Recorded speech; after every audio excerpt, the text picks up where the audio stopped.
Hello and welcome to the video. My name is Noelle. I run Abel Noelle and you can find me at Abel Noelle on all platforms.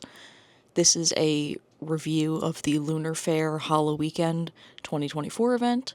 The beginning of this video is all just Faire video. No commentary from me. You get the audio from the Faire. This video is probably gonna, if it could be monetized, would be demonetized because of how much music is in it. So enjoy that, and then at the end of the video I do a recap and review. So if you want to skip to that, you can, but otherwise enjoy just the Faire experience, and I'll see you in the recap.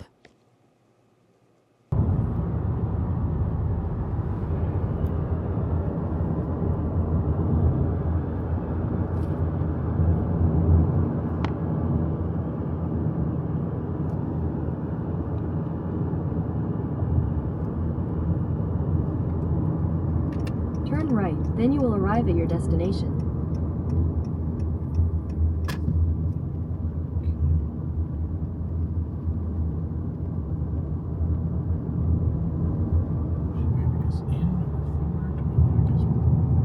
Turn left, then you will arrive at your destination. Continue on Plains Road for 3/4 of a mile. It's packed.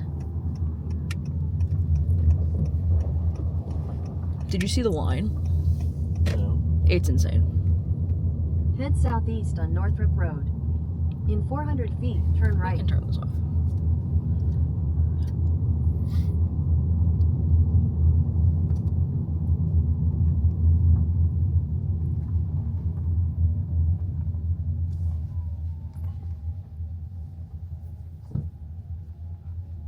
Oh, they're just waving us on. Oh, where is this pointing? Oh, it's pointing at me. We just made it to Lunar Faire. I don't know if you can hear me. I mean, I can. I do know. The line is super long. I'm going to turn the camera around again. Yeah, so I don't know how long it's going to take us to actually get in, or if we're going to be able to get in, but I'll check back in a little bit.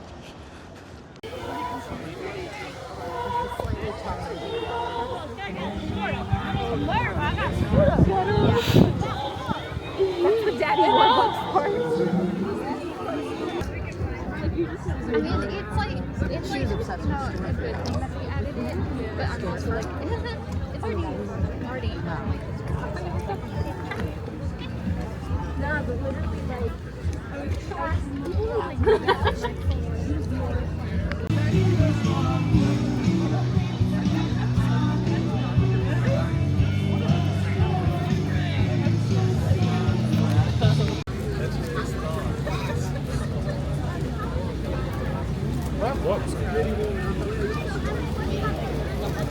why are you running?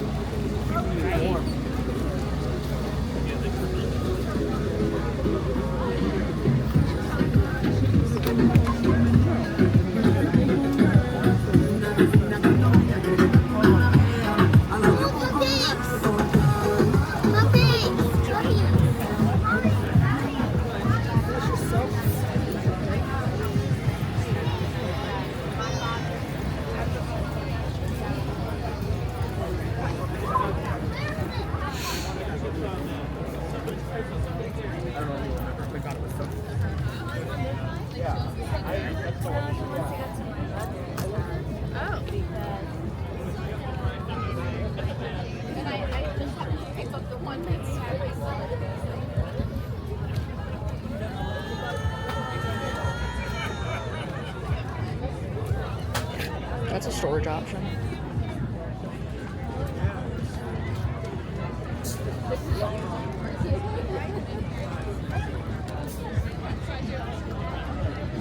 A lot of prints. Yes.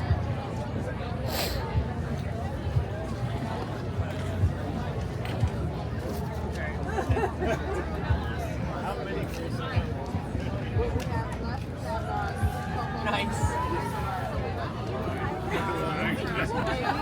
Trick-or-treating, we used to do that. You have a whole group and you just get candy and go back. You know all the tricks, aren't you? Oh, yeah. You got a half down and take it off. Let's go that way.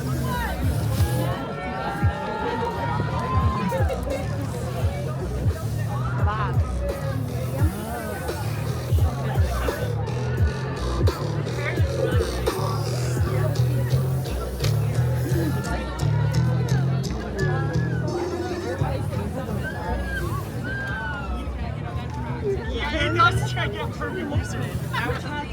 Oh, they are. They're adorable. I love them.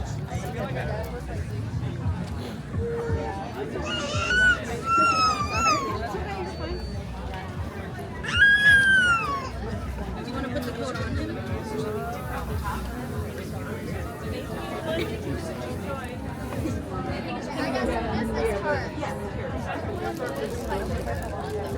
Nice in it. What? That way?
Is this on? Is this thing on?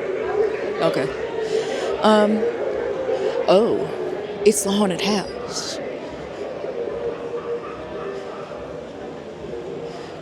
Spooky. So I think we're about done. We kind of exhausted everything that there is to do here, I think. Aside from, like, obviously the pumpkin bowl thing. We're not getting on that. But we've seen a lot of stuff.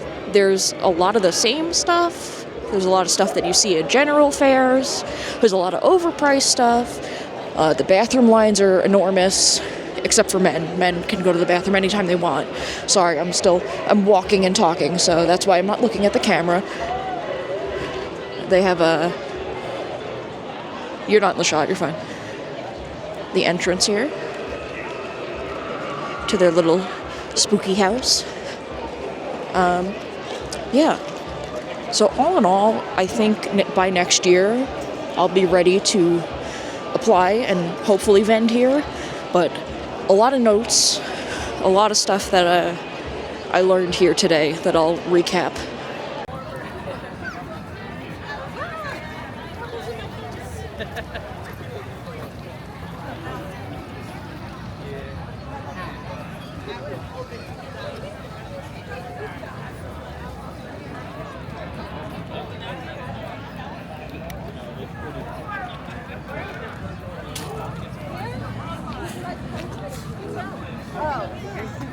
Do you want me to hold that way? I caught up. I caught up.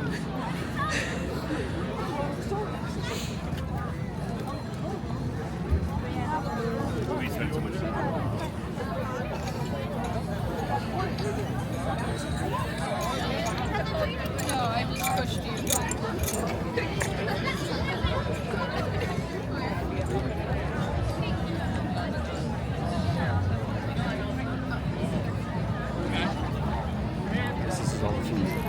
Okay.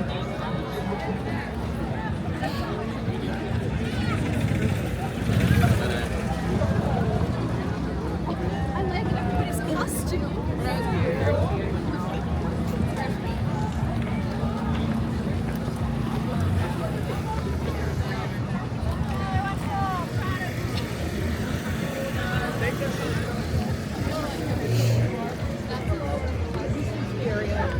have that over there. If you want. What are they selling?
Other than that, the last time we had seen him was like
I don't even know what I'm gonna say.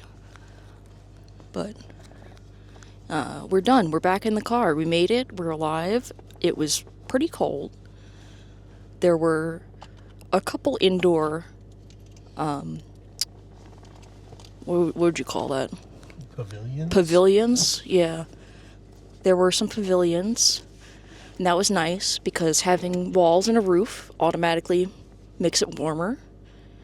I talked to someone who I'll put her handle on screen because I took her business card, but she told me that she paid for the year in advance to vend with Lunar Faire, and she got an inside booth in one of the pavilions, and she thinks it was less expensive than being outside. There were a couple booths outside, and I say a couple, it was a lot, but what would you say, like 20 outside? 15? It's fucking... More than that. You think so? Yeah, probably 40. You think 40 outside? Yeah. My powers of estimation. You didn't even know where you were. That's true, I did get lost. I did get absolutely lost. There's a car coming. Okay. Yeah. So a lot of stuff to consider. And now we're gonna go home. An hour and a half drive home. Woo! Yeah, see you there. Welcome to the recap and review portion of the video. This is the review of the Lunar Faire Halloweekend. It's the last Lunar Faire of the 2024 season. The fair was incredibly busy and very loud. The event started around 3. Yeah, started around 3 and we got there around 6:30. So even almost 4 hours into the event, it was still very hard to get in. The line was wrapped around the parking lot, but the event space did have ample parking, so that wasn't a problem at all. To get in, they only used one ticket booth with 2 people working the booth, serving both pre-purchased tickets and tickets purchased at the gate. This meant we waited in line for about an hour, and it was cold. It was very cold. This event is a rain or shine event, so I guess I shouldn't really be surprised that I was cold. Once I got inside, everyone was super nice, and I actually wish I talked to more vendors, because the ones that I did stop and talk to were super, super sweet. And the space in general was just like super inclusive. There were people there that were just there to be dressed up, and some there for shopping, and some there for the events that were going on. It was just all around like super inclusive, super fun, super nice people. Oh, also, it was a kid-friendly event, so there were a lot of kids. It did seem very hard to stand out as a vendor. There was so much to see that it's a bit challenging to make yourself individual in that crowd. I noticed some people were using bright white lights in their tents, and that was a bit jarring at night. It felt very unnatural, especially compared to any of the warm yellow lighting that was around in any other tents. The lighting in the tents was specifically a note I took for myself, because I really want to vend at Lunar Faire, and since it's a night market, you need to be able to provide your own lighting for your booth. So I'm a huge fan of bright white light. I don't know why. I like it in my house. I know I'm sitting in yellow lighting right now. It's just for the video. But, yeah. Bright white light is like my thing, and it did not work. It did not work at that fair at all. So I will not be doing that. The food stalls were packed, so I can't make a comment because we didn't even get close to them. And for this next part, I'm going to read off my notes here, because these are some things that I noted down for future Lunar Fairs that I'd like to see going forward. A map of the venue would be amazing. I know that that's like a huge ask, because the Lunar Fair is done at a different event space pretty much every time they run one. It's 2 times a month. So I get that providing a map of the event space is ridiculous, but just a map of the event space, even without the vendors listed, even without that, just like a little like, here's the pavilions and here's the entryway sort of map, because Evan and I almost missed all of the vendors inside the pavilions because we didn't even know they were in there. And maybe that's on us, maybe we missed something, but as far as I could tell, we walked in, we went down the first aisle of vendors, we got to the end, I thought that was it. We walked around a little bit more, we went back up the main aisle, and then we noticed that there was a split off to the side where the food trucks were. We found the restrooms, and then once we left the restrooms, we found the rest of the pavilions with all the other vendors in there. So I would love a map. That would be great. Oh, rest areas would be great, so people don't clump up in the aisles, because the middle aisle, or the entryway, is pretty narrow at that event space. So when people are trying to decide where they want to go next with their friends, sometimes they would just stop where they were, and it was sort of inconvenient for everyone else around them. And it's not really their fault. People struggle with walking and talking, I get it. So some spaces that people could just like step off to the side so traffic could continue flowing would be really great. Again, another kind of hard ask, because you have all the vendors clumped up, but like little spaces like that would be wonderful. And then overall, I would rate the event a 4 out of 5. I went with a 4 instead of a full 5 because of some minor things, like extension cords that were running along the ground unsecured. I imagine that would be very difficult if you had a disability to get around. It might be something that, you know, is a hazard. I did almost trip on some extension cords going to the bathroom, but no, I survived. I lived. The waiting in line for an hour to get in was brutal. That was really brutal. So I would say if there was any way that they could make the fair less popular so less people show up, I don't know what the solution is to this, but waiting in line sucked. And the bathroom situation for women was not good. The line was super, super long. I didn't get to go to the bathroom at the event. We actually stopped at a convenience store on the way out. We were about an hour and a half away from our house, so I just stopped at Wawa, used the bathroom, and we headed home. But yeah, that's it for this review. I hope you enjoyed watching. I will see you in the next one.